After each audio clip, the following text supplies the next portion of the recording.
Hi. So just wanted to talk to you more about what in the home buyer remorse category. Let's get into this real quick.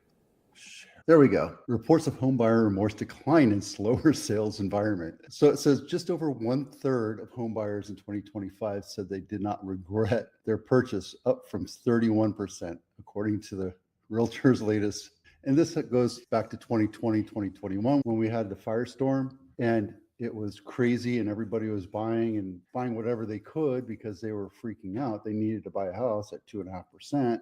Nowadays, there's still remorse. You bought this house, it's not the perfect house or their forever house, and they just regretted it. Now it's only 1/3, 33%. But here's the other thing: 66% of home buyers regret their purchase. I wonder why. Because sellers still have an attitude. They feel like they can call the shots, they can do whatever they want. They want this price, they want these concessions, they want as is, no contingencies, and sellers still get a lot of what they want. And that means buyers have to lose out.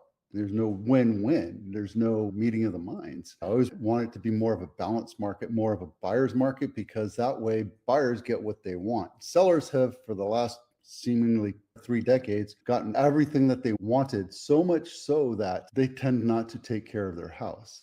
Down here it says the most common post-purchase complaint was more upfront home maintenance needs, followed by anticipated spending on typical household items like, oh, I need a new couch, oh, I need another bed, oh, I need this. But those are more wants to fit your house, because even if you move from an apartment or a condo or another house into another house, your couch might not fit perfectly where you did it to. It's hard for us to have that spatial acuity.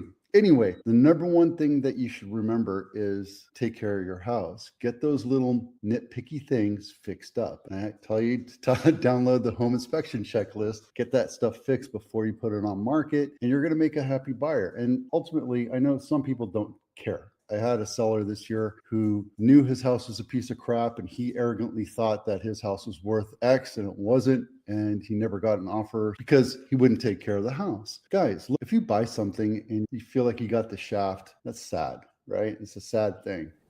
It's the golden rule. And if a seller feels like they're going to take one over on a buyer because of that, whether it's price, concessions, contingencies, or just that general makeup of your house and how you took care of it over the last 5, 10, 20 years, that's something that you have to deal with yourself. A lot of people don't care. And 1/3 of people say that they don't have buyer's remorse, but the other 66% feel like they got screwed over in one way or another.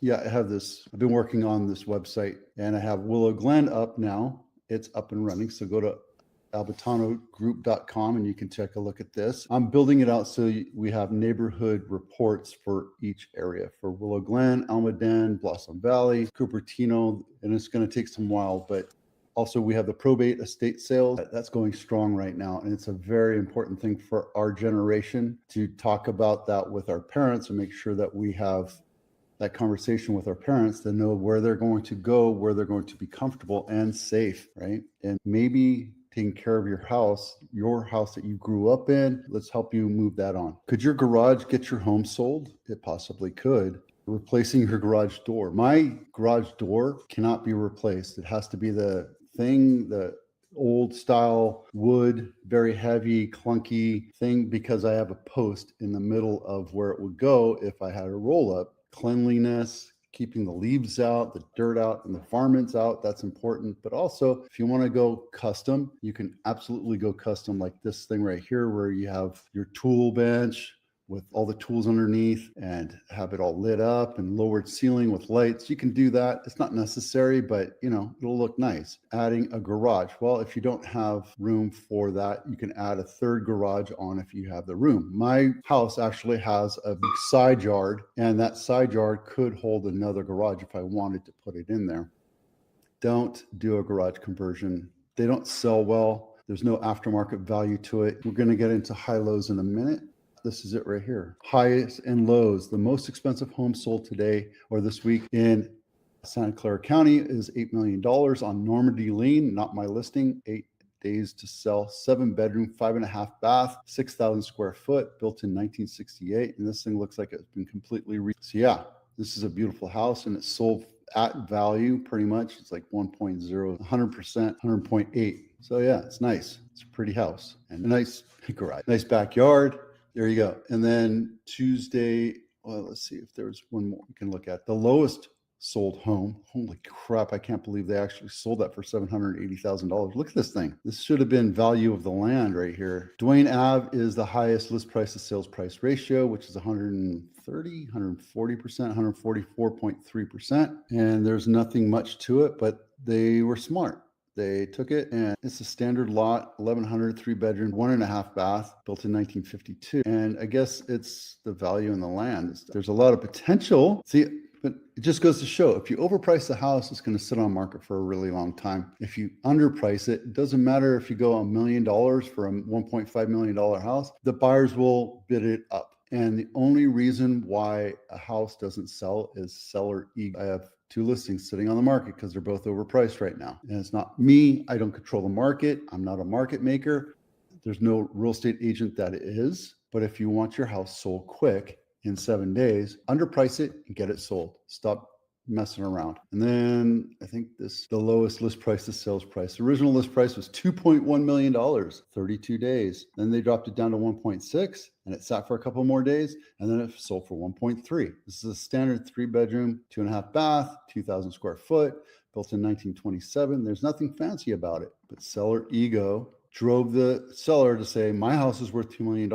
No, it's not if nobody's buying it. If you're not getting any traffic and your agent does everything they do to market their house, as they do with every other house that we do, right? I have a process. The process is what it is. It's not perfect, but it is what it is. The only outlier is price. And if you price it too high, it's going to sit on market. And I get it. There's a lot of fear behind it, right? This is a standard house. It's a high-end neighborhood, but you have to keep up with the updates. You have to update it and make it pretty and make it sellable. And if your location says it's worth this, but the condition of the house says it's not, your buyers will not come until you lower the price. And if you were smart, you could have had it listed at 1.6 in the beginning, and you probably would have gotten 1.7, 1.8 for it. But greed outshines a lot of times. There you go. And this is Los Gatos House of the Week. Bainter Drive, not my listing. It's a 4-bedroom, 2-bath, 1,478 square feet, built in 1957. And the reason why I chose it is it's just a regular house for $2.5 million. It's odd. Days on market, 162 days. Again, this is Los Gatos. It's in the fire area, right?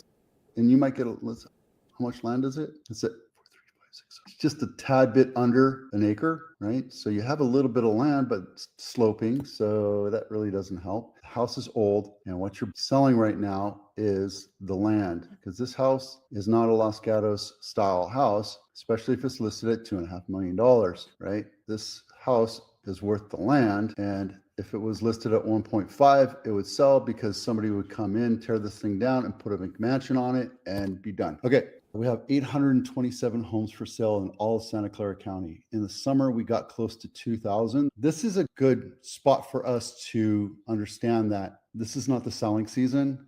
March, April, May, we're coming up on it. So if you're thinking about selling, get your house ready to sell now. Start working on it now, because handymen and plumbers are all going to get busy in March, April, May. Houses are still selling. We had 151 closes this last week. And conversely, our price reductions, although they're going down, are still pretty high, still 28%